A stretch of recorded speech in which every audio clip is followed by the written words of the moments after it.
poor dog. I'm not on a lap. How is it that I am not on a lap? I should always be on a lap. He's talking about the dog. Yeah. We should be almost live. I don't know. Maybe we are live. Let's see what we got going on. Anyway, come on, Dozer. I know. On the last show with Dad, you see her walking. Yeah, she comes over to get a pet. She just does her. She's just. She is quite spoiled. This should be it, right? Nope, that's not it. That's an old one. There it is. On a okay. Hello, everyone. Hola. We are live, but kind of not live, right? We're getting ready to kick it off. Okay. Cue the opening music. We should do an intro with just me humming and doing that should be our opening intro. Yeah. Do. Yep. Anyway, so no one's in yet, but welcome to the show. Welcome to the show. And today we are talking about the Stargate conspiracy or theory. Yeah. I don't know. I've heard it said a lot lately that conspiracy theories are just like 6-month predictions to They're spoiler alerts. Yeah. And it seems to be quite common lately. I'm going to move this down so I don't pop as much. But yeah, they're kind of just spoiler alerts on. There goes Dozer. She's going to step on Betsy's laptop, and Betsy will not be able to recover the show, and then you'll just listen to the sultry sounds of me talking smack. But anyways, yeah, they're spoiler alerts for the future, which seems kind of weird, but that's what we're talking about now. And today kind of leads into maybe, I guess this is a old theory, but maybe this is the Middle East, why we're there, or any of that stuff. But we'll find out. We'll see what happens. We're gonna dig in. Betsy has done all the research for this. Me, I just hear little bits and pieces, and then I get all excited. But I want to start off with some news. Weird news. First, before I begin, have you heard about the Lady Gaga? Her conspiracy? It's all about where the emphasis is on the syllable. No. Okay, what's the conspiracy? There was a friend of hers who was a singer, fairly successful, that died in New York. Okay. That was a singer prior to Lady Gaga. And she fell off a building. Well, that friend's mom goes on there. You can look it up. She goes on the internet and implores Lady Gaga to give her daughter's soul back. That Lady Gaga killed her and stole her soul to become the pop star she is. Yes. It's pretty wild. We're going to do a show on that. That's coming up in the future, but that is a wild story. But her name's with like tremendous Serena responsibility. Yeah. But her mom says that Lady Gaga's a witch and stole her daughter's soul to become a pop star. Ooh. How creepy is that? That is anyways, creepy. Some actual Lady Gaga news. This one we're reading from page 6 today. And I'm going to pull this up on the screen. I don't know. Sometimes some of this stuff, when I share it on screen, doesn't show up on the YouTube side of things. So if you're on YouTube and you don't see this, I apologize. Write me a letter. Yell at me. I don't know. File a complaint. Remember, if you want to see me do a good podcast, you need someone to do it for me. Anyway, Lady Gaga's hero dog walker who was shot protecting her beloved pooches. You guys remember that? Uh-huh. When her dogs were dog napped and then sold back to her. Shot protecting her beloved pooches, says he now feels abandoned and unsupported. By Gaga? Yeah, by Lady Gaga. leaving him homeless and begging for money. This is not an easy thing to ask, Ryan Fisher, 40, wrote as he launched a GoFundMe seeking $40,000 to help him buy a van and drive across the U.S. on a process of growing from trauma. And I read deeper into it. It looks like he wants to go to some PTSD retreats and things like that. You know, I don't think this, you know, is a bad thing. And I don't know. I don't know what to say about Lady Gaga's. I mean, has she not supported him? Apparently they were friends before this, and that's why she hired him.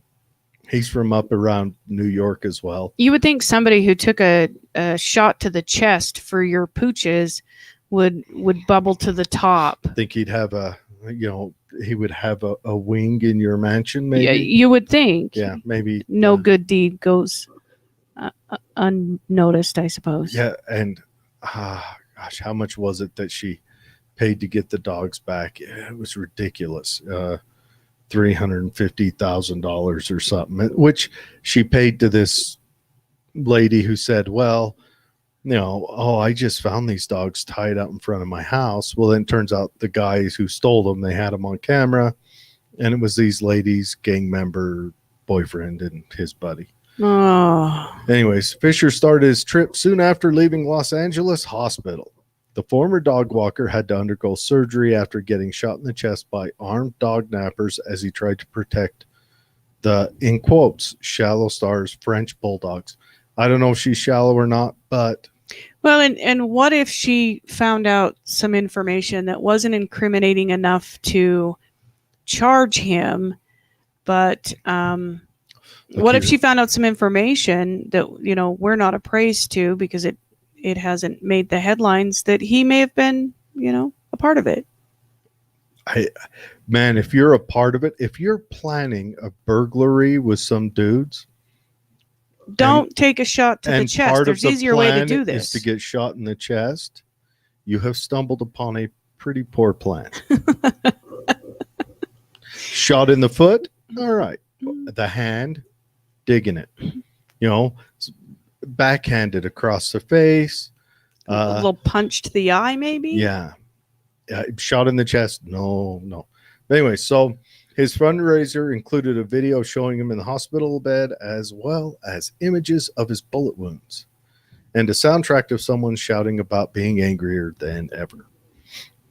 Yeah, this could go both ways. Now, I'm sure he says he's going through depression. I'm sure he is. I mean, getting shot in the chest and going to surgery and almost dying. Yeah. And then losing your dog walking job. Yeah. You know? Yeah. Yeah. Interesting.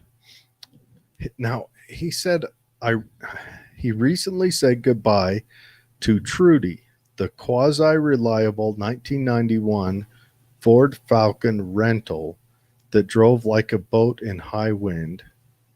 Okay. So it sounds like on. He didn't have his life really together. Yeah, but where are you renting a 1991 Falcon? Ford Falcon? This has to be a specialty rental, or it's rented in an alley. Yeah. You're not. Anyway, so he got rid of the car that he rented. He named it. You rented it. You don't name a car you rent. I mean, except for maybe I'm going to ruin you and hand you back. But so he went back to New York, and now he's looking to travel around and gain some support. Support, yeah. Okay, $500,000 for French bulldogs. And he got shot. I'm wondering, did she cover his medical bills? Everyone's asking. There's a picture of him with the dogs. Everyone's asking why Lady Gaga doesn't just help him get set up. You know? Yeah. It's an interesting turn because it doesn't pass the sniff test. According to him, they were friends. You know, he took a shot for her dogs. Arguably, he didn't maintain the dogs, obviously, but his story doesn't pass the sniff test in that he was driving a 91 Falcon that he claims was a rental. So his life didn't necessarily fall completely apart. It sounds like it was likely already in some state of apart. And granted, it was probably better put together than my own. Yeah. But that's not a benchmark you want to set your goals on. And I mean, perhaps she did decide, to go with, someone that could provide better security so that she wouldn't be in a position of chasing her dogs down. They are like family. Yeah.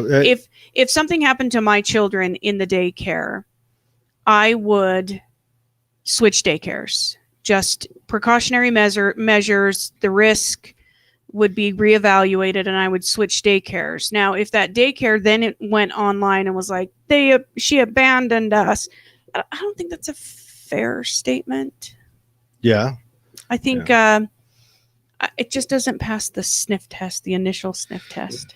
Maybe, I don't know. And then a GoFundMe to raise him up from a 91 rental Ford Falcon to $40,000 so he can travel across the country. And there's my other question. Did Ford make a Falcon in 1991? I do not believe they did. Is his whole story bupkis? I don't know. I just think that I tend to look at reality and there's no such as a 91 Ford Falcon. So okay, so first maybe issue, a 61 Ford Falcon. I mean, they only made it 60 to 70. Yeah. Anyway, doesn't pass the sniff test. And I'm not a huge Gaga fan. This isn't about who I like more than the other person. I just think that if your profession is walking dogs, I don't care if it's for, very, popular celebrity type people, you're still a dog walker. Yeah. And if you guys kidnap my dog, I will offer $500,000, obviously, but you might be able to bankroll me for a couple hundred. Yeah. $500 might be steep. I'd have to perform acts and such. Take out unsavory things would have to be done. It would be rough. Might be able to scrounge together, couple 300-400 right off the bat, but after that, it gets to be a stretch. Yeah. Anyways, let's get on with the story. The Stargate. Now we've all seen the movie. Yeah. So we've all seen. There's like 4 different TV series. There's Atlantis and SG-1 and Stargate Infinity. I don't know, whatever there is. There's a bunch of them.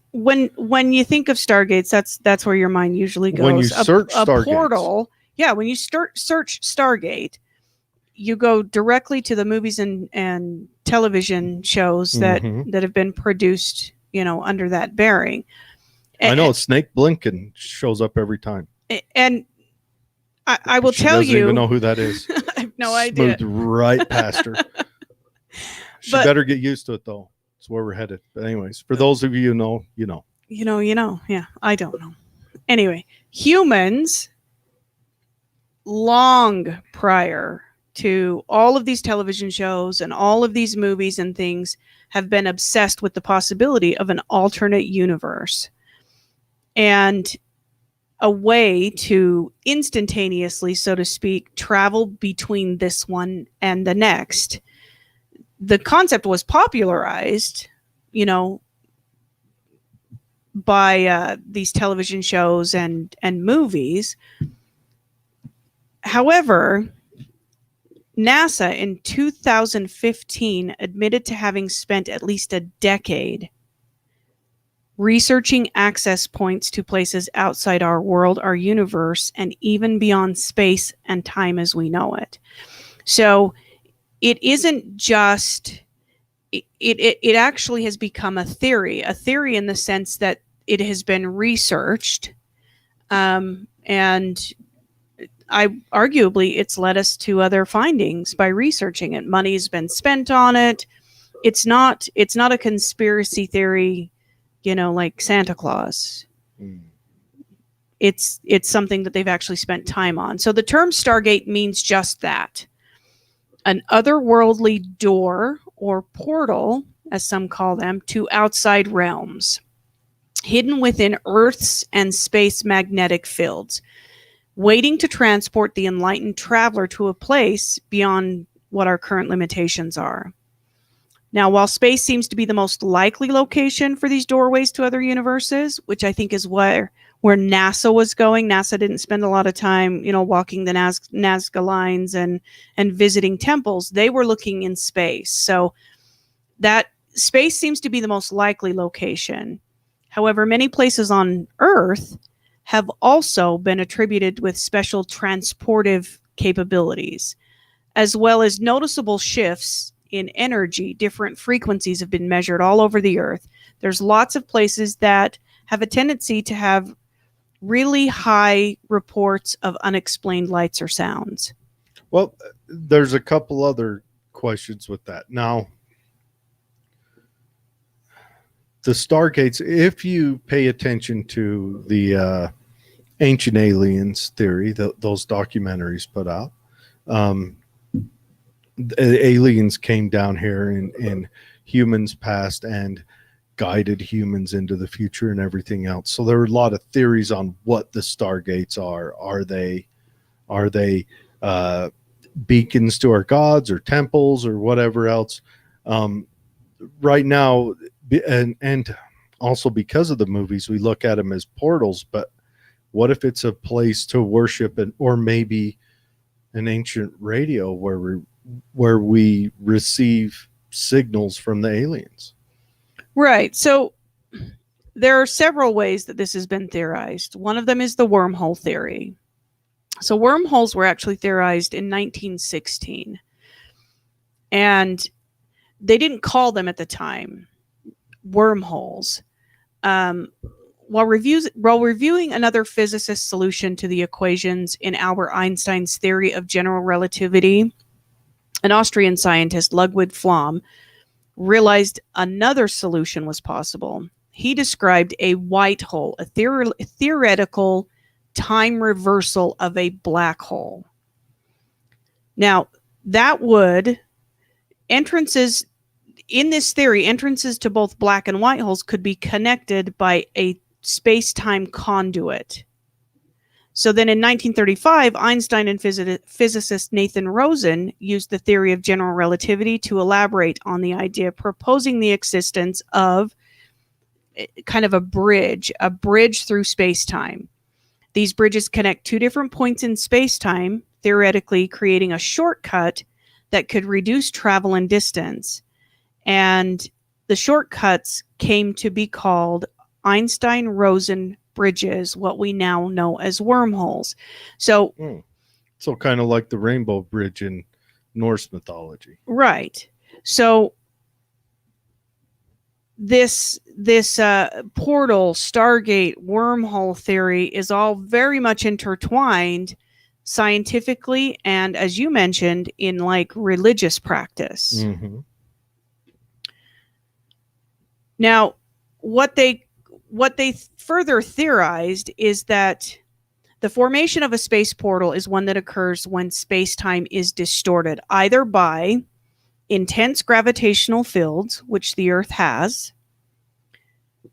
What they theorized is that those gravitational fields created by the collapse of a star or a planet that it has that attribute, or by the mingling magnetic forces that happen between the Earth and the sun crossing in space. So we do know about solar winds, and we do know about the solar flares and things. So it was theorized that those were not inherent to the sun, but instead created by the mingling magnetic forces between the sun and the Earth, or the sun and other planets. Now, Stargates, turns out, can be difficult to find. Their reliability, they have an instability that's not very reliable, and they have a tendency to be tricky to spot, which, I mean, what we're finding, they can take years to locate. just like the black hole. It was a theory. It was theorized for years and years and years before we were technologically now you're able to talking about locate the it. wormholes out in the universe. You're not talking about actually being hard to find Stargates. Correct. That the theory is that Stargates and wormholes are one and the same. But if there is I mean, like, what if some technology could tap in or make wormholes, and they made some and added a connection to the surface of the Earth somewhere? Correct. The idea is that if it can be found in space, that there may be this unstable temporary opening on Earth as well.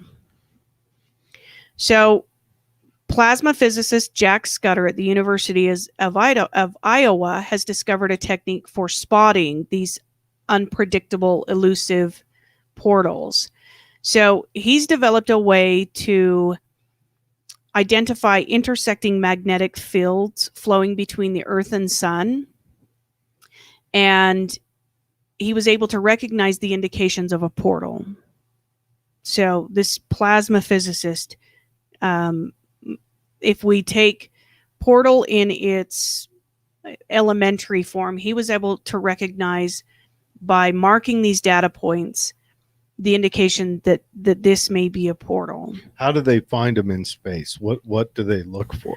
So they're looking for they're looking for amounts of charged particles that propel out of the portal. So instead of a black hole pulling stuff in, it expands stuff. Correct. But so they're looking for them out in space, and then the time dilation and all that is still just theory. They're just, well, frankly, theorizing that these even exist, right? Well, theorize, yes, but I would say not the beginning of a theory. They're finding supporting information that supports the theory. So I think that back when Einstein was really going through it and theorizing it, it was in the very beginning stages. Now technology has come to a point where we can actually visually see and measure these charged particles. So they're being able to. So they might be out there. They might be out there, and in 2000, and we might be able to fly a ship into them. Correct. And see what happens. And pray. I don't know. In 2015, NASA admitted that the idea of Earth portals, areas on the planet that instantly teleport human beings from one place to another, are a reality that they have been studying for quite some time. So there might be these wormholes. Yes. Where on both Earth. entrances are on Earth. Yes. And if we could learn to make those. If we could just learn to harness them, like understand them. Well, I think step one. We'd want to learn to make them, because, I mean, imagine, you know, there's a wormhole portal to Chicago. Yeah. I wouldn't want to go there right now. It would have a big blockade in front of it. Do not enter. Well, I mean, even just like regional areas, you can jump to a regional area and then hop on or rent a car or hop on a train or, So one of NASA's spacecraft, the Themis, I'm not sure how they're pronouncing it, or if it's an acronym, I'm not sure, but the Themis and cluster probes from Europe have amassed enough observational data to confirm, this is from NASA, that a magnetic Stargate portal exists in many locations. So usually these are found where the far away geomagnetic fields bump up against the passing solar winds. So solar winds come and go. Sometimes they're stronger, sometimes they're not. But the result of these geomagnetic field bumps is a direct pathway between the Earth and Sun. Now, okay. So this is this caused by our magnetic field interacting with the solar winds yes. and all that? So when they say that it's a pathway between the Earth and the sun, I'm not sure if they mean they're creating pathways by way of that interaction, or if they mean that this takes you to the sun, which is, I think it'd be a bad idea. That it causes, it looks, I'm just glancing at it, but it looks like the magnetic sphere causes a kind of a measurable pathway left behind as the solar winds move the 93 million miles between the two. So in March of 2015, NASA launched its magnetospheric multi-scale mission, known as MMS, that among other things is tasked with studying these portals to gain a deeper understanding of them. So as far as I have been able to find, this is still very much going on today. We still have an MMS team of people who are funded and given the task of studying these portals. So to lead off, I wanted to start with that because it takes it from this deep conspiracy, like aliens travel through wormholes, down to a more finite detail that we've observed these things happening. So view the rest of the information through that lens. Yeah, but this part gets fun. Yes. We were boring a minute ago. Yes. Welcome to our TED Talk. So let's talk about some famous Stargate portals. Mm-hmm. The Bermuda Triangle is probably the most famous Stargate portal, encompassing 3 vertices. The Bermuda Triangle, it's often referred to as the Devil's Triangle, is a large abyss that stretches between San Juan, Puerto Rico, Bermuda Island, and Miami, Florida. So it was first noted in the late 1950 or 1951 that it was deemed to be this mysterious area where huge military ships and planes were lost without any other plausible explanation forthcoming from the government or the military. And it's been argued that the Bermuda Triangle was the site of strange occurrences such as disappearing tanker ships and jets, with the government being unwilling or unable to provide a reason of explanation. That would be a lot like the missing 411 stuff. Yes. What if they just wandered into a portal? Got lost. Disappeared. Well, and that's an interesting thought. Remember when that Indonesia 448 or whatever it was, that plane that went missing, and Don Lemon came on the news and thought, what if could a black hole appear and swallow it up? He asked that. Everyone ridiculed him for it, but I wonder if part of the MMS job is to take these strange occurrences like that flight and many other disappearances, tankers and otherwise large ones, large scale ones, and compare like the magnetosphere with the timing of those events. I would be interesting to find out if they're doing that work. Like if they're saying, okay, let's talk about solar winds in 2015. Okay, so yeah, that's about the time that that aircraft went. What if we do some space exploration in the future where we actually send people further out into space and establish stuff, and we get out there and we find an area of space that is littered with B-29s and old that have been sucked military in, tankers, and they're out. just floating in space? How wild would that be? That would kind of confirm the Bermuda Triangle has something going on. Fly around there, just don't go through it. Yeah, take your chance, or if you do, carry the spacesuit and the rocket pack or whatever you need to get back to Earth. Yeah, I think it'd be interesting to find out if anything's being done about if they're just trying to find correlating data points. And I've often wondered, okay, so we see our spacesuits we have now, like the ones the guys went to the moon in.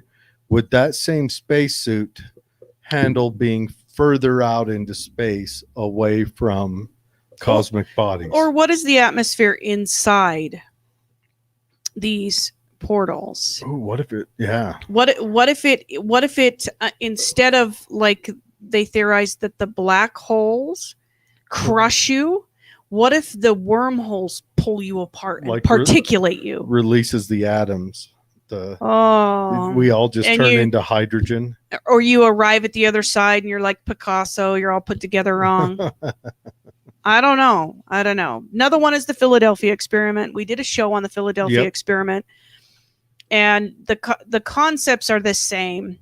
The idea is that a portal, it's also called Project Rainbow if you're wanting to do some independent research, but the idea is that a portal was opened up and a Navy destroyer, the USS Eldridge, hopped through time. It went from and it was disastrous. 47 to 81. Yeah. Or 84, and then went back, left some guys there. Some guys got stuck midway, like between the hole, like they were trapped. Like they were fused. Yeah. That's back to my whole you could be departiculated. I don't know if that's a word. It's a word now. Departiculated. Deatomized? I don't know. You just all of Is your that like when you go to the fancy restaurant? all of your particles are floating around. We have a deconstructed, yes, like that. Burnt codfish. The ideas there. What does that mean? Deconstructed is basically I didn't put it together. These are all the ingredients. Is that really what it means when you go to a fancy is. restaurant and they say it's been deconstructed? Yeah. It's like when you go to a Mexican restaurant and they bring you out the sizzling fajita and the tortilla separate. Yep, it's a deconstructed fajita. Okay, except everything's probably in separate. Right. All right. Then we've got the Montauk Project.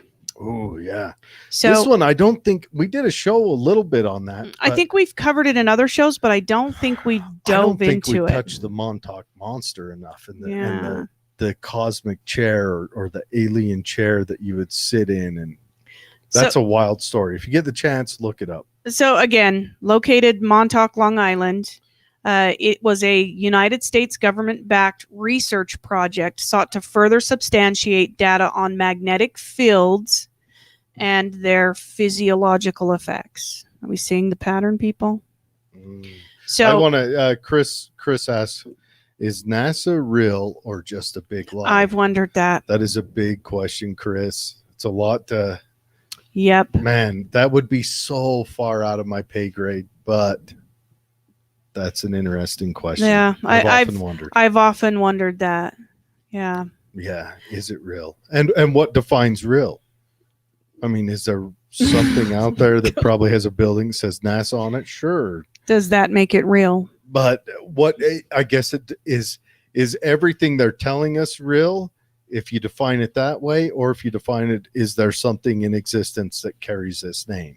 Yeah. I don't know. That's crazy thoughts. So with the Montauk Project, it was a secretly funded project from the Department of Defense where it is claimed that various experiments were conducted, including the creation of a dimension portal that enabled researchers to travel to far-flung locales. And that they kidnapped homeless children and conducted and there's lots there's lots around the Montauk Project. There were lots of missing children in the area. You fall into that rabbit hole, do it on a Friday when you don't have to work until Monday. Yeah, because you will make laps around that rabbit hole. It is a wild one. Then we got to talk about the military and space portal research. So it should be no surprise to learn that the military is both a conduit and a supporter of space portal research. So they must have enough information from our observations to give it validity. So billions of dollars in research funding have been funneled throughout the years to various projects by the Department of Defense. A significant amount was earmarked to allow the military to establish, not find, establish a Stargate portal. So during the Iraq War, we'll get into that a little bit later. Yeah, there's lots of conspiracies surrounding the real reason we went into Iraq. Yeah. But before we go into that, let's cover some more news. Let's break it up. Okay. So last month, the internet, or parts of the internet, went crazy because OnlyFans said it was going to take pornography off of its website. Yeah, And thought it people was people not a- left their jobs to do this. Thought, or went to do this after they lost their job. But it has become, and not to degrade the people who do this, but I don't think I see a good outcome for humanity at the end of everything we're doing. But that's just me. Maybe I'm a fuddy-duddy. But anyway, so last month, OnlyFans, or kind of the beginning of this month, said that they were going to shut down their pornography side in October. Yep, I'm gonna make it all illicit content. Would be gone. That was the announcement, but then when you dug in, they were going to do away with what was considered the vulgar stuff, where there was bathroom play. I don't know how The that's a disgusting thing. stuff. Yeah. I don't want to say it's disgusting in case we got a listener who has an affinity for it, but I don't know how you got that affinity, and I'm sure a therapist would love to spend 17 years on that one with you. Anyways, so they were going to do away, or actual acts, or acts done in public, or things like that, but they were going to allow what they called tasteful stuff. Anyways, Define tasteful. and that's the issue. Yes. Is one, who wants to be the lawyer to write that 1,000,000-page document defining these different acts? That lawyer would then need to go see said therapist for about 17 years, because you'd have to dig in deep. And that, oh man, I couldn't imagine. But then OnlyFans got a backlash from its users. And I think that's when OnlyFans said they were started for a way for artists to contact their fans, which I think they meant like musicians and maybe Banksy and painters. Yeah, so that you could have a digital art, a dialogue, get paid for it, and which all sounds like a good idea. And then humans. Well, except OnlyFans didn't have any of the same rules that, say, Patreon has written in. Patreon started with these rules where OnlyFans did not. So OnlyFans was exploited. I don't want to say exploited, but OnlyFans was seen and became a tool for OnlyFans was ill prepared, is what happened. It became a tool, and maybe it was designed that way. It became a tool for young ladies to, maybe some young men too, but to share their wares. You were going to start an OnlyFans once. I was. Remember? It was going to be man cleaning house. Yeah, but it was just going to be dudes just vacuuming. Weren't going to, $35 a month join. Watch them do dishes. Wasn't a big deal. It was going to be fully clothed though. Yeah. But then again, some dudes might go, "That's a vulgar act, dude, doing the dishes." True. Man, I did not marry a dishwasher. No, I'm just kidding. Anyways, so when OnlyFans got the backlash from its users, I think that's when they noticed that that almost 100% of their content was this. You sent me a hilarious TikTok. And so OnlyFans has now said, yeah, we're not going to do that. Well, what's their other option? Well, they either close up shop. Yeah. They're making money too. And it was the card processing companies, MasterCard, and that, who pushed this they were pressuring Victorian them. ideal on them to do away with that. And in a way, I'm glad that I like that freedom is still out there, because that's what I want. But I still don't see a good outcome at the end of this. I don't see, unless you don't believe that people should try to pair bond and have children and mother and fathers in the homes. If you don't believe in that, this is great. But if you do believe in that, I don't see how this is going to reinforce a positive society for the future. But hey, that's just me. Well, and I think this also came on the heels of, Pornhub and their child sex trafficking, all of the pressure about child sex trafficking.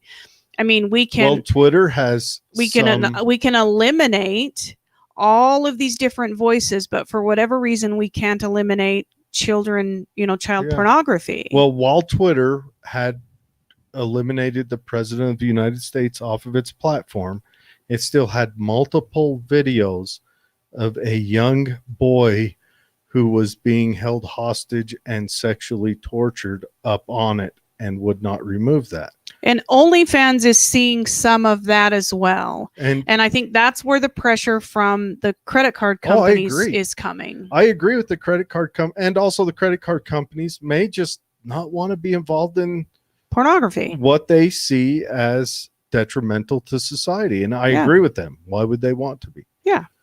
But there was only two ways out of this. You either conform to a different standard and lose your paycheck, or you allow them to continue.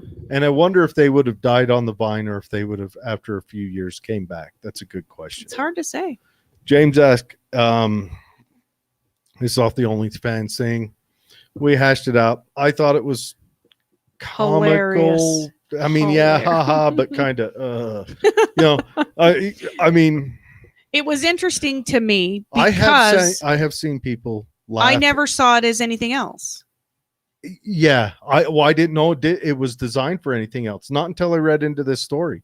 Its initial design was meant to be a place for artists, which define art. Wiggling your butt hard is blink art. Mm-hmm. Yep. What kind of art do you do? I'm a twerkologist. Yes. Twerkology. I've got a degree. I do. What do they call it? Impressional twerking. Modernistic twerking. Abstract. So James mentions there's a video on YouTube that shows what is thought to be a wormhole in a tunnel in Colombia. Ooh. We'd have to watch that. Is the tunnel like a cave or like a man-made tunnel? I'd imagine it's Colombia could be just a tunnel. Yeah, and we'll be getting into some of this tonight. We're going to be talking some Annunaki. We're going to be talking on Happy Hour. No, tonight here now. Oh, now we're going to be talking, or this afternoon, whatever you call it. Tonight on Happy Hour, we're talking to a guy that's running for state senate or U.S. Senate. We're going to be talking about Annunaki and kind of ancient religions from that Fertile Crescent. I'll be pulling a lot of stuff right out of my butt. Feel free to fact check me. Making it up. I will be wrong. I know that sometimes when I say and the, those will be correct. So another one, Skinwalker Ranch. This is close to us. It's located right here in Utah. Yep. It's in Uinta County. Yep. About 10 miles away. Yep. It's also referred to as UFO Ranch. Skinwalker Ranch has been the site of paranormal activity such as crop circles, poltergeists, UFOs, dire wolf sightings, glowing orbs, lots of extraterrestrial occurrences. We did a light show on it. I'd like to dig into that one a little more, but yeah. So respected businessman Robert T. Bigelow believed so strongly that activities such as these were important to the survival of the planet that he formed the National Institute for Discovery Science and staffed it with top scientists in the field. In 1996, the organization acquired the ranch in order to study its paranormal activity in depth, including, but not limited to, the idea that there's some kind of magnetic force that may be responding with solar flares and other off-worldly magnetic forces creating stargates that are then creating all of these phenomena. And you look into the Skinwalker Ranch. I mean, they had for a few years, he had scientists out. Now, Bigelow got burned in a investigation he did, I believe, in Arizona. But the Skinwalker Ranch one, I don't know if he feels he got burned or not, but he stuck around there for like, I think something like 7 years, had a whole science project and a whole secured facility. He has since sold it, but not a lot has really come out about what he discovered there. Yeah. some of the scientists or people who say they were scientists there have come forward and said some things. So then we've also got there's lots of other theorized stargates, but back to scientific formulation of theory. Dr. Dan Burrish, he's a PhD in microbiology and a former employee of the United States Secret Military Forces. USSF. He worked with Operation Looking Glass and worked directly under the orders of the Majestic 12. One of his most important statements is that related to stargates or dimensional portals. What was this guy's name again? Dr. Dan Burrish. And he worked for the secret military forces. Well, he worked under Operation Looking Glass or Orion, whatever they called it. We're going to have to dig into that one. But what his statement is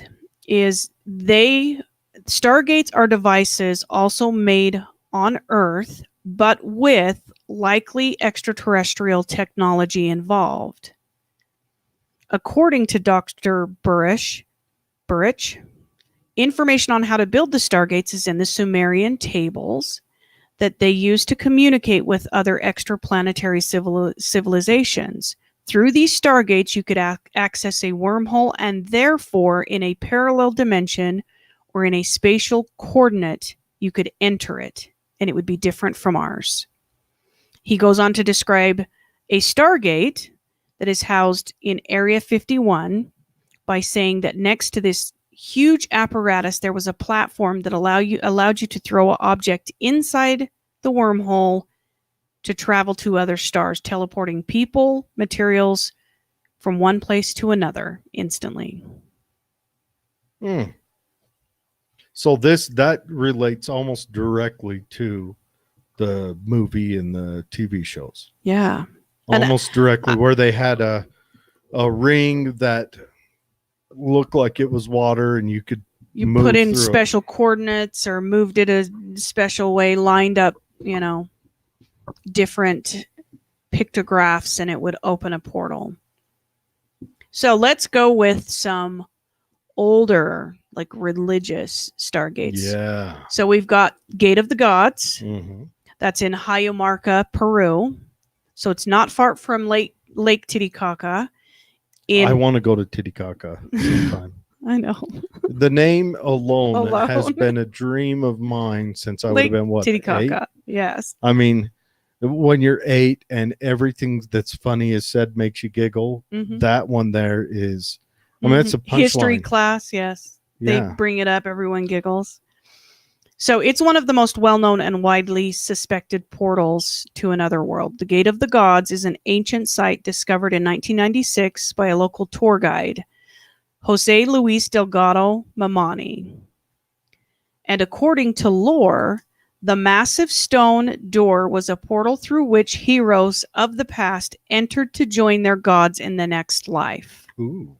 Stories also have it that a few of these heroes were able to return through the same door, accompanied by their holy gods to inspect the world they'd left behind. So that would be kind of like the Olympus theories, where the heroes go. Yeah, they're earning, well, demigods are earning godhood, and heroes are earning praise from the gods. Yeah. Oh. The door itself, so the Gate of the Gods, it's a large stone structure carved into the face of Huaymarca Mountain. It's 7 meters high, 7 meters wide, with a smaller recessed door at the base. Now, since this site is now protected by the Peruvian government as an ancient archaeological site, there have not been recent digs at this location. And what we find that is a common thread with all suspected Stargates is strong government intervention, which only fuels the conspiracy, in keeping any archaeological digs from happening there.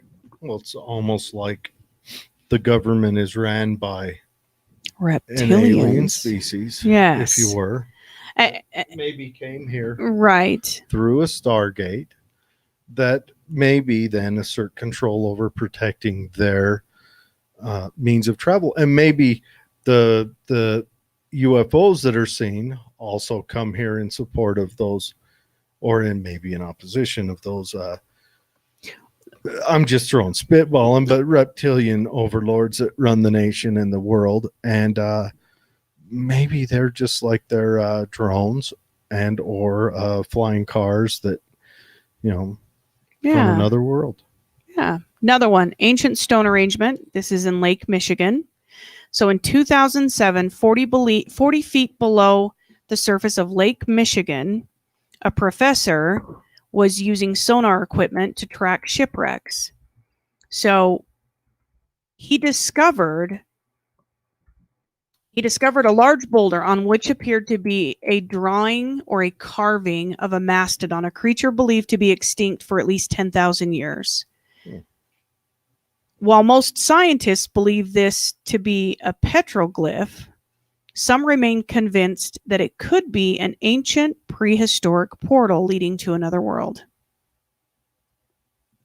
So it's a Stonehenge-like construction that he found underwater with this on one of the boulders. It appears to be a carving of a mastodon.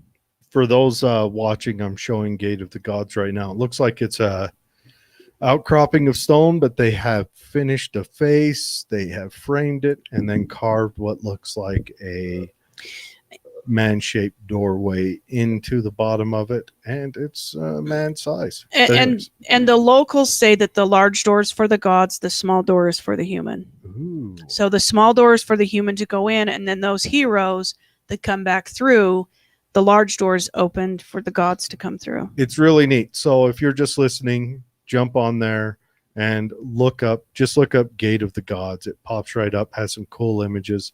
I selected one with people in front of it. Pull up that Stonehenge picture, ancient stone arrangement, Lake Michigan. Yeah, but just to even if we're just looking at maybe some guys got bored and whittled that out, that's still amazing. Then we've got the Sedona Vortexes. They call it the doorway to the gods. So there are many places in America.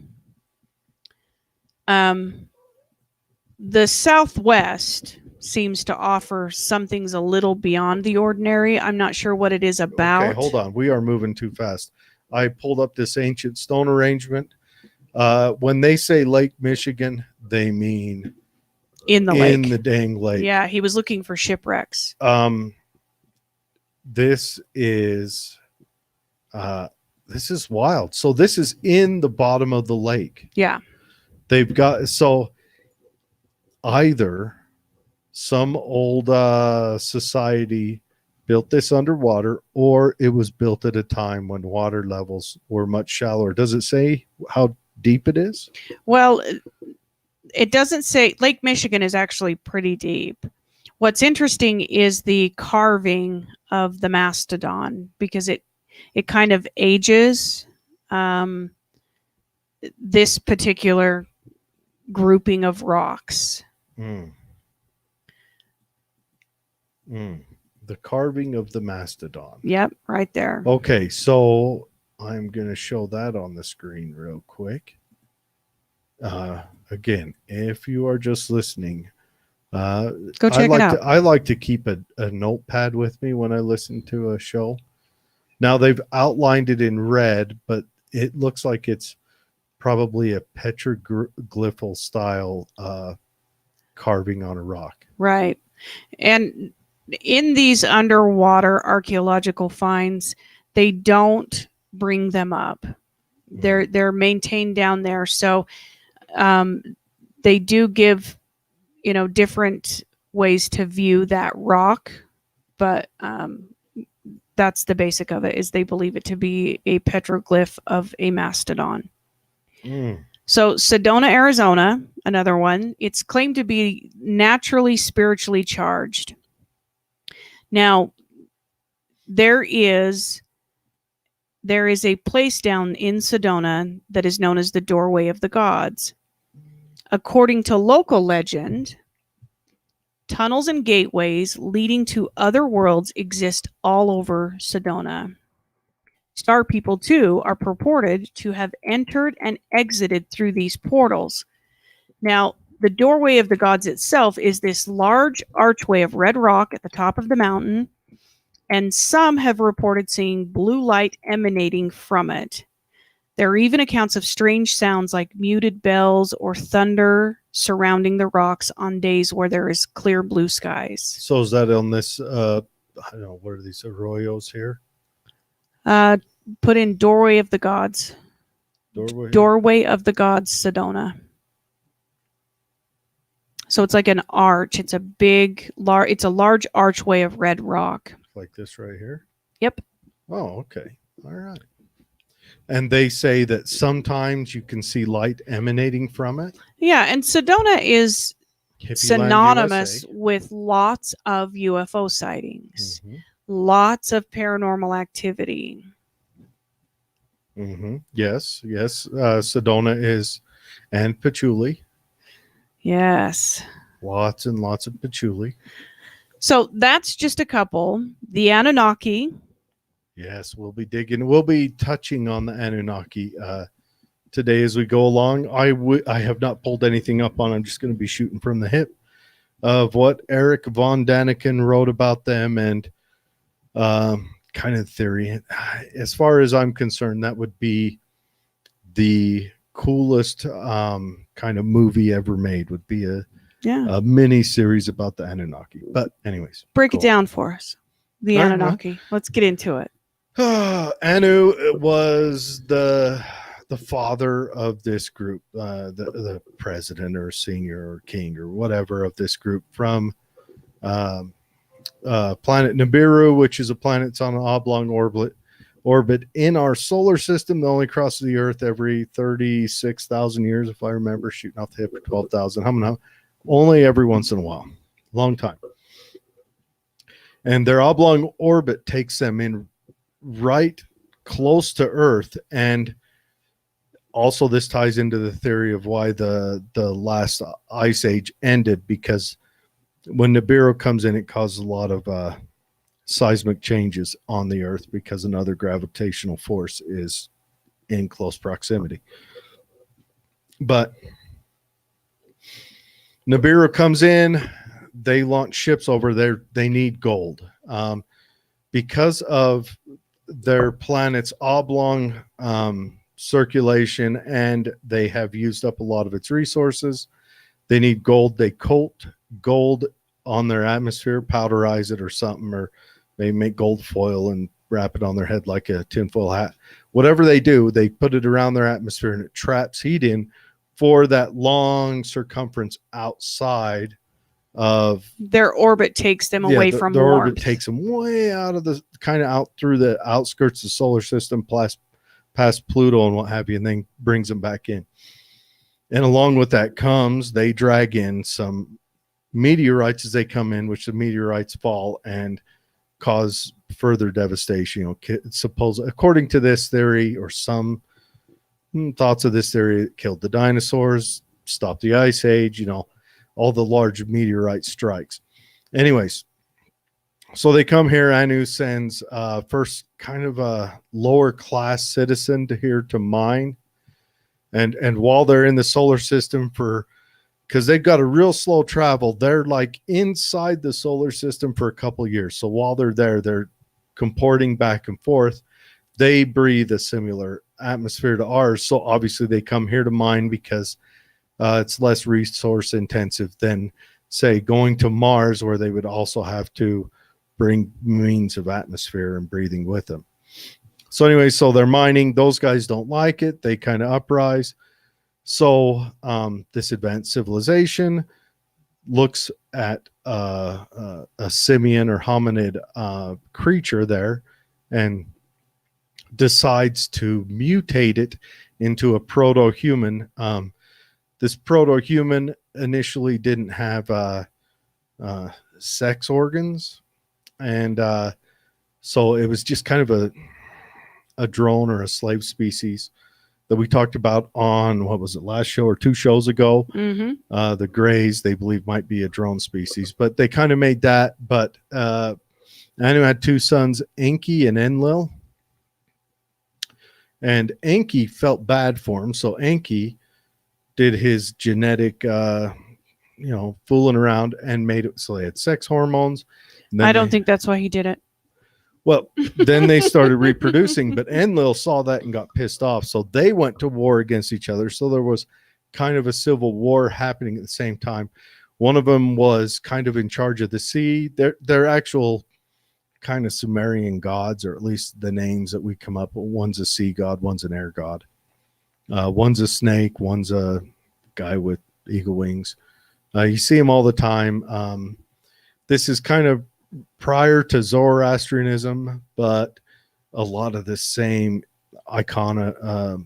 images and stuff and iconography comes through, But anyways, so it's a long story. I eat up the whole show. Anyway, so to round it out, some of them started breeding with some of us, made the Nephilim, and then they circled out.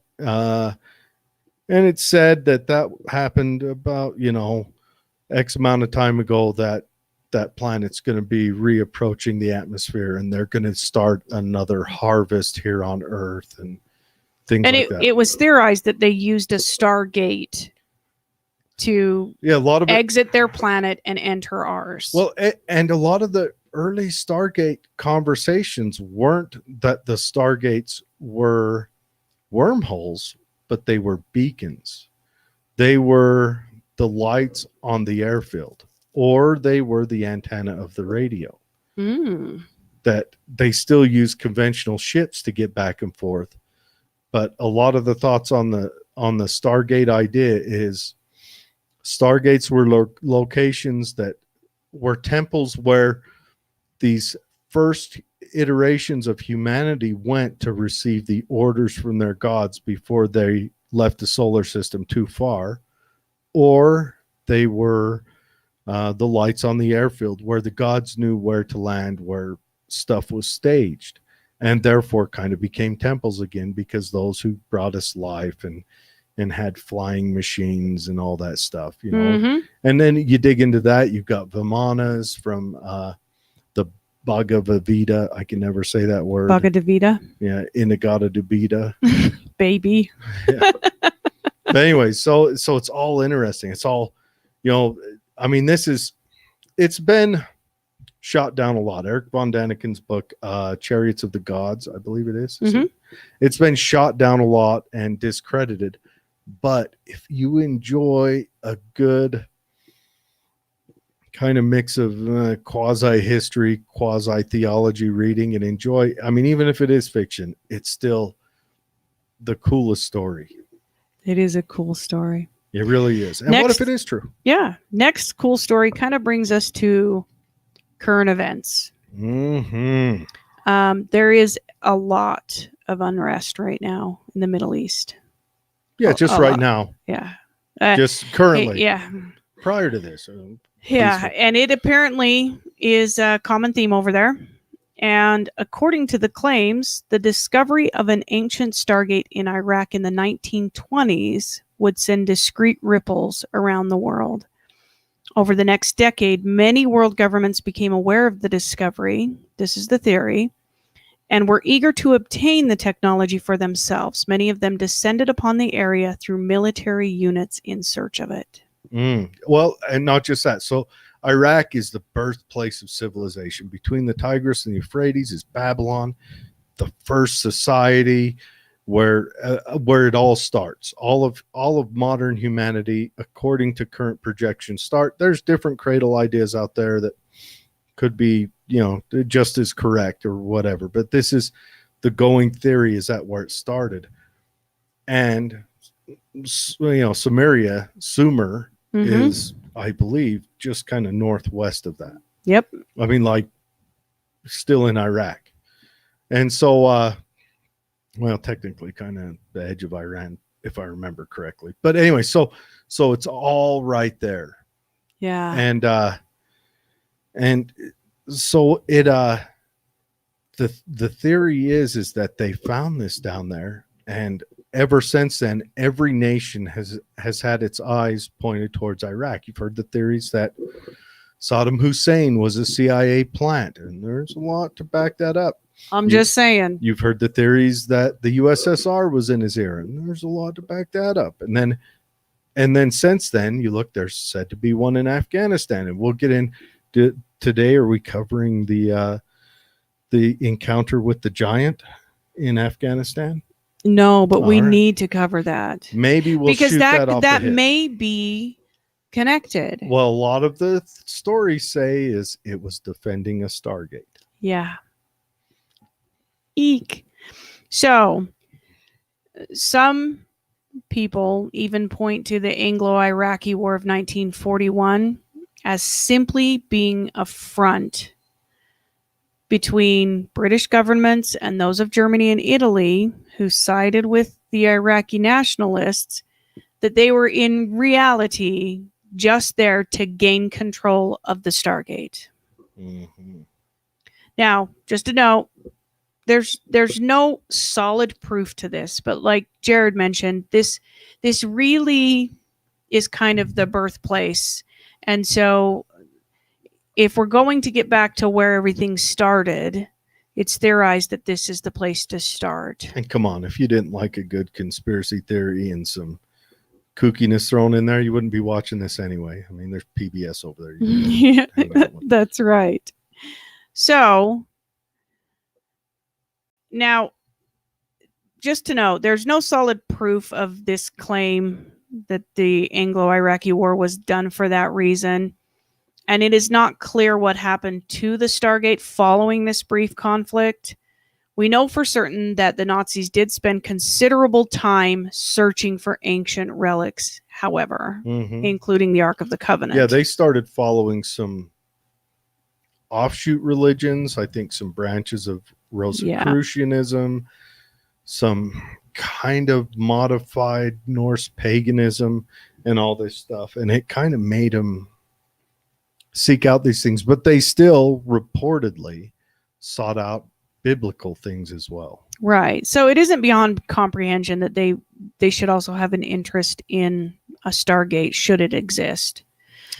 So by the time the Iraq War in 2003, the Stargate, it is theorized, lay hidden deep beneath the palaces of Saddam Hussein. Mm-hmm. Following the taking of Baghdad, the area around the palace and inner city would sit inside a green zone. This is a diplomatic area where government employees live and work. The whole zone is under extreme guard, and many remain suspicious of the reasons why they did this. Yeah, safety controlled area. Yeah. So perhaps one of the stranger theories concerning the Stargate is that of truth hiding in fiction. So they've given it the fairy tale theory. Some research state the fact that forbidden knowledge hides in fairy tales and myths in order to pass on truths in modern times. And we do see that a lot. That stories are made up and called fairy tales to pass on historical facts and tribal information and things like that. Mm-hmm. So there's a connection to the Garden of Eden and mythical relics as well. Anyone who's seen any footage of the devastation left behind following the conflict will have heard the term Cradle of Civilization. The ancient Sumerian society, once known, or one of the first known civilized kingdoms, covered much of this land. They are essentially the civilization from which we all stem. That's the Cradle of Civilization theory. Many also believe the remains of ancient knowledge and technology are still waiting there to be discovered. Many believe that the Garden of Eden, spoken of in the Bible and many other ancient writings, is likely to have been in modern-day Iraq, although rather than a magical garden, it was probably some kind of biosphere, hence the need for a controlled environment. So right now for those watching, I'm sharing an image of Sumer, Mm-hmm. which was the capital of Sumeria. It was this would have been kind of a city, and it is breathtaking. Why this isn't shown as often as the pyramids, I don't know, but it is honestly breathtaking. It's a huge structure, beautiful, and Yeah. and that is Sumer today, and it it's amazing. It'd be more like uh, a castle's keep or something, but it is amazing. So if all of these things were true, then it would stand to reason that other supposed ancient relics and wisdom might also exist in that area. Now, again, remember, the Nazis spent the better part of a decade searching around the world for such items. So it might not be too much of a stretch then to imagine that U.S. intelligence services might pick up where the Nazis left off in their search. I mean, there was that whole especially when you look at debacle. Operation Paperclip and how integrated we became because of that. So, the orchestration of the 2003 Iraq invasion. The reasoning for the first Gulf War in January 1991 was scrutinized by many, not least the testimony of Naraya al-Sabah, a 15-year-old girl who claimed to have seen Iraqi soldiers killing infants. This ultimately turned out to be completely false. Yeah, she was an ambassador's daughter. Yeah. Who hadn't been in Kuwait in like 5 years. It's rightly seen now as is propaganda. There is so much corruption that gets brought out when you talk about Iraq War One. Yeah. Like Iraq asked the U.S. permission to invade Kuwait because Kuwait was doing sideways drilling under Iraq for oil. And it's crazy. And this is all admitted, that we said, it's open. Go ahead. But anyways, I'm going to show an image real quick of the part of the world we're talking about right now while Betsy continues on. So it's not surprising then that people were suspicious of George Bush Jr.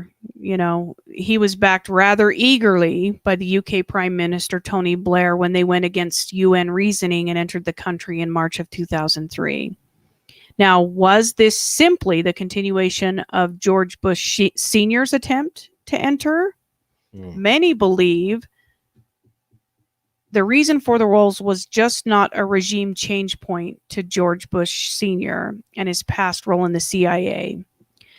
In turn, they cite his high-ranking role under Ronald Reagan before that.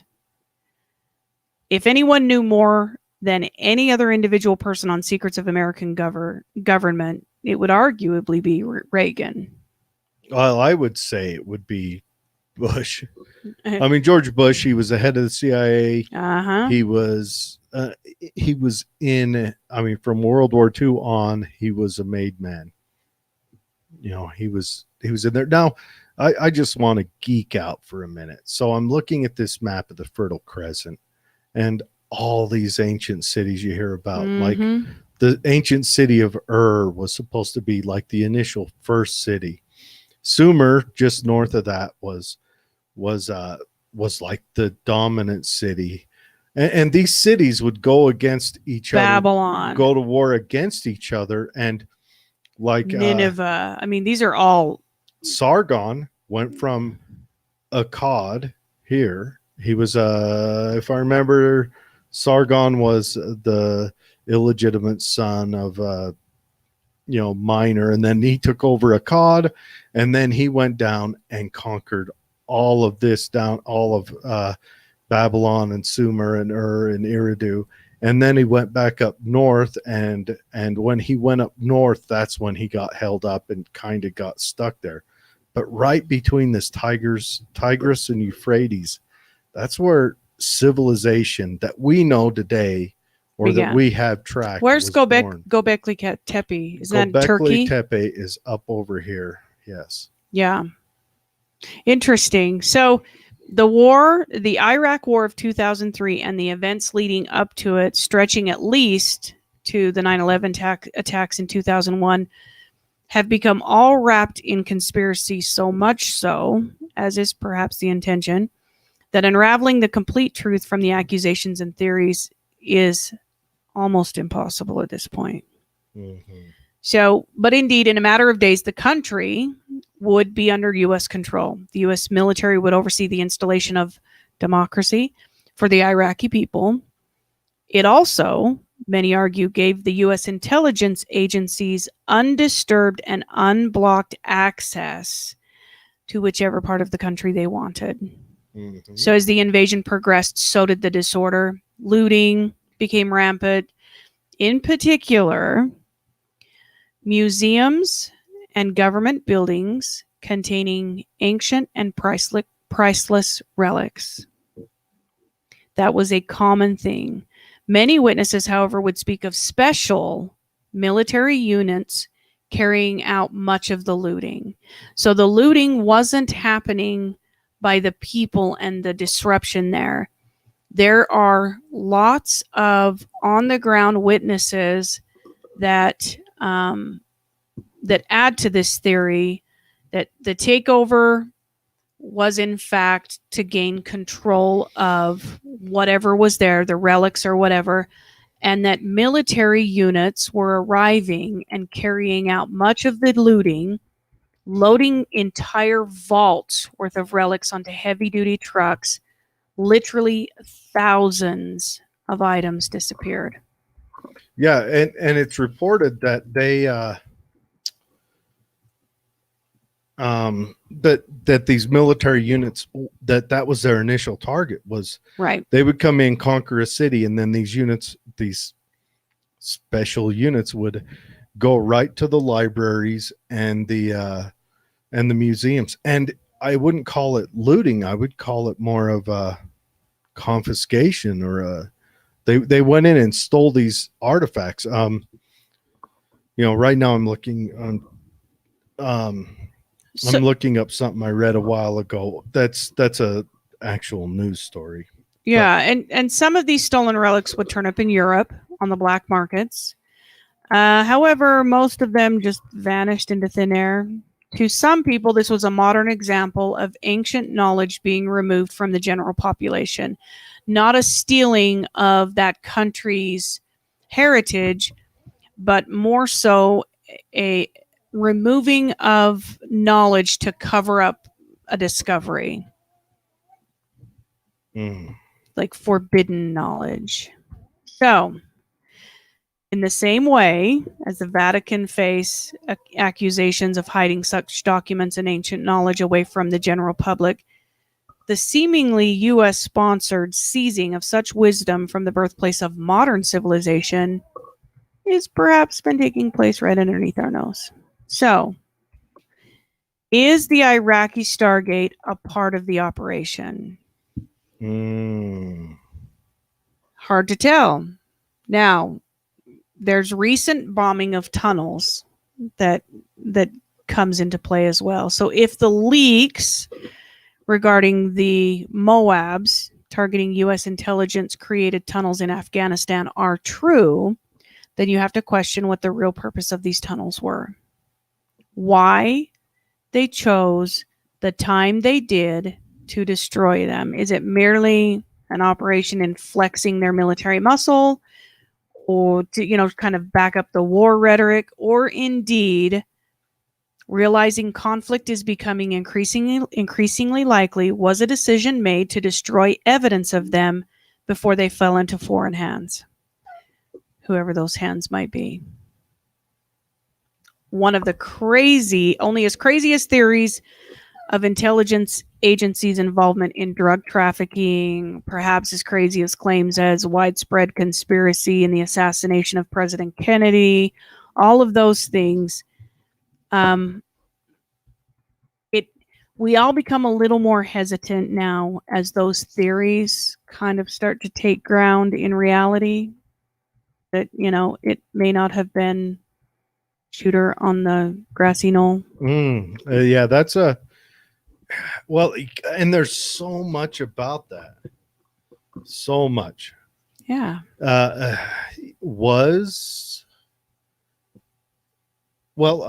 This goes also to George Bush Sr. Yep. He was a part of the CIA. Well, he's supposedly out of the CIA then, but still kind of in. Do you ever get out? It's a good question. Like one way, right? Death? Well, and then how does he get out and then comes back in to be the man in charge? Yeah. So did he get out? If you left a place and then came back to be the head of that place, were you ever really gone? Were you out? Yeah. Yeah. Just prior to that, he was the guy in charge. He was like third in charge of the CIA, the guy that was in charge of the clandestine stuff. Yeah. Huh. Shocker. Anyways, right now I'm looking up the Cyrus cylinder, which was a cylinder of cuneiform laws written by Cyrus the Great, who was the king of Babylon. He came from the area today we call Iran. He was a shepherd, and if you are Christian, you know who he is. He is in the Old Testament as Cyrus the Great, the guy who freed the Jews from Babylonian rule. And anyway, so I think it was a few years ago. It was in a British museum, and it was returned to Iran. I think 3 years ago. It was returned because Iran demanded it back. Cyrus was one of theirs. There are reports that have since surfaced of military personnel claiming that their charge, as is common with this trickle down information, you know what you need to know and nothing more kind of idea. They were charged with looking for things that had specific like iconography on them or had specific wording in them, and their charge was to collect those items, which also lends credence to the idea that these big governments have an idea of what they're looking for, and they're doing anything to get it, including invading a country. Mm-hmm. Yeah.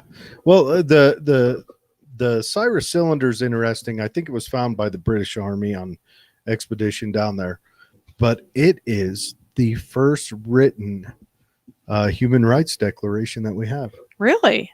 Outlawed slavery, declared how it was how they wrote down laws. And there were probably, it's not like this was a one-off. There are probably hundreds of these, one sent to each city he ruled to define how they would be governed. It's a real interesting thing. But yeah, Cyrus the Great was against slavery, Interesting.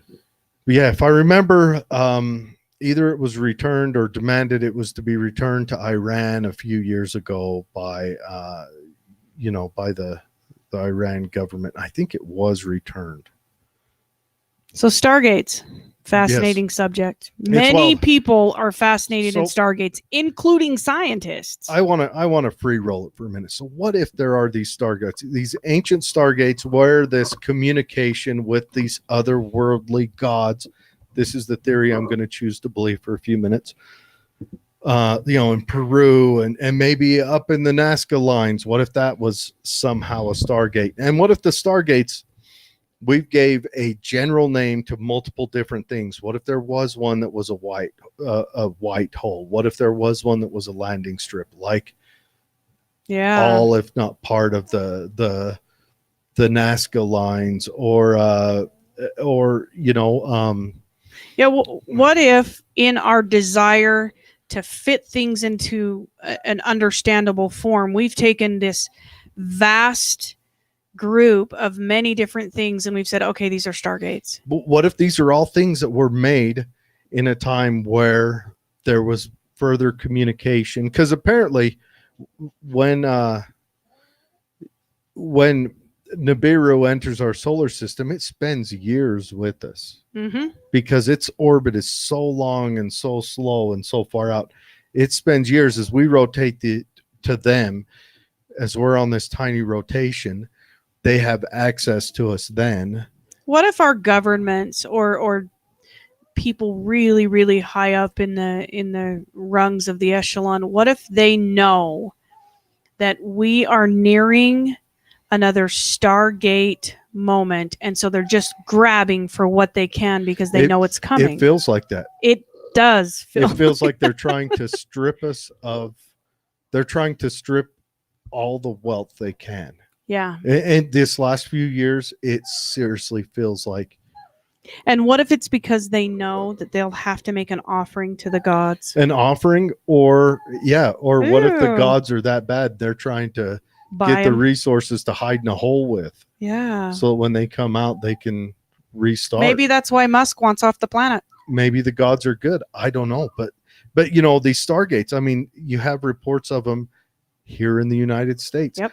You have reports of them down in Sedona. All over the place. You have the ancient Hopi Indian stories. You have reports of course, Samaria and the Chariot of the Gods is probably the most popular.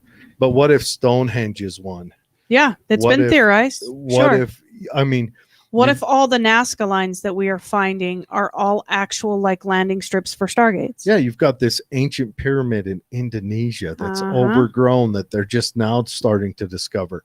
You've got what looks to be a man-made city off the shores of Japan, 200 feet under crazy tidal waters. I mean, if you get the chance, dig into Graham Hancock a little bit. You know, they talk about pre-Diluvian civilization. You've got Göbekli Tepe, which is in Turkey, which is we know was buried over 12,000 years ago. That's when they buried it on purpose. So how long ago was it built? And this is a giant And why structure. did they bury it on purpose? Yeah, I must know. You know, I mean, you've got all these different things, and it feels like, what if archaeology, I don't like to claim that there's a conspiracy, but I like to enjoy the thought that there is. What if archaeology is covering up all this stuff? I mean, we had what was his name that talked about the Nephilim, the giants. You know, giants are coming out. I mean, and then we have different humanids that we know about. We've got Denisovans, we've got Neanderthals, and there may be more. Yeah. I mean, there's an island of off of Indonesia, of the like an island of elven, short little dwarven people, you know. I think archaeology, the conspiracy of archaeology, I believe is alive and well, but I don't believe that it is misguided or malevolent. I believe that it starts as a seed. And because we have only this seed, we only see this seed, it becomes very, very difficult to walk back, you know, from that seed to recognize the giant forest around it once you have created an entire field of study based on this seed. So I believe that the conspiracy is as simple as ego, likely. It's really hard to say, yeah, we were really wrong. When they, Göbekli Tepe. Göbekli Tepe. I can't say that. When it was discovered, it was a crisis. Yeah, it was in the archaeology. Yes, it sent shockwaves. They wanted to. No, this can't be right. We've got to test it again. It really did create this crisis in their paradigm. Well, yeah, and I mean, where it's at makes it hard to study. Turkey's not normally friendly to tipping the cart, as it were, but it is 6,000 years older when it was buried than we. Prior to that, archaeologists theorized civilization formed. So if it is that old, when they buried it 12,000 years ago, that's 6,000 years older than what we declare as the start of humanity, of civilization. And I would argue that us as consumers of this information drive a lot of this because we want to know. Well, and what does it And uproot? instead of just saying I don't know, they try to give us what we want. Well, not just that, but what does it uproot? Yeah. If they prove these things true, and we've gone an hour and a half, I do want to talk about the giant in Afghanistan, but that'll have to be. I think that should be a show of its own. Yeah, that's or big maybe show. a halfway. Maybe Just we'll do giants, and we'll talk about maybe that. we'll do an extra show sometime. Jump on, just do a quick half-hour show, because I think with no news, it could eat up a half hour. And I've got news stories pulled up that we aren't even going to get into today, because this was a lot of stuff. Stargates. I mean, yeah, Billy the Kid's gun is, or the gun that killed Billy the Kid is at auction right now. But anyway, so the three major religions on Earth are uprooted by Göbekli Turned Tepe. upside down completely. Their timetable and the way and now, if you take a look at those religions and say, maybe some of the stuff in there is metaphor, like the Garden of Eden. Metaphor for the first man and first yeah. woman. Maybe we only declare these two to be the first man and first woman. All the rest around them don't count. Or maybe it's when we started seeing ourselves as men and women versus, or who we see as men and women. The you're Anunnaki inspired. Yeah, maybe you got a little prejudice in you, but I mean, but what if Göbekli Tepe, because a lot of their statues have lizards on them, were built by a previous civilization that wasn't even hominid. Yeah. Like the lizard people or the ant people of the Hopi religion. Yeah. And one day we've got to do a show on the Hopi ant people. We do. Super interesting. Anyway, Stargates. But yeah, so let us know what you think. Story, Stargates. And I choose to want to believe that there's Stargates and Annunaki come to visit, and they're coming soon and in my lifetime, and I'll get to see the tremendous awe and possibly destruction that happens just because I think that would be cool to see it. I'm Burn probably it down. Wrong. I'm wrong on most everything, I believe. Dozer says hi. She wanted to be in the show the whole time, and she makes it hard to do a lot of stuff because, the minute you move, she wants to be in your face. But she's a sweet dog, and she smells like tuna fish for right now. I don't know why. What did you get into? Cat food. It's got to be the cat food. That's all she eats, cat food. Cat food and people food. She ate a lot of jerky this morning with me. Thanks for joining. Yeah, thanks for joining us. Okay. One thing before we go. We've talked about doing a time change on the show. Yeah. Days available are Friday through Sunday. Times available are anywhere except for Friday nights at 5 p.m. If you guys think there would be a better time to have this show, shoot us a message. Let us know. We've had a lot of messages saying, I wish this new time change makes it hard for me. So shoot us a message. Let us know. But, fun show.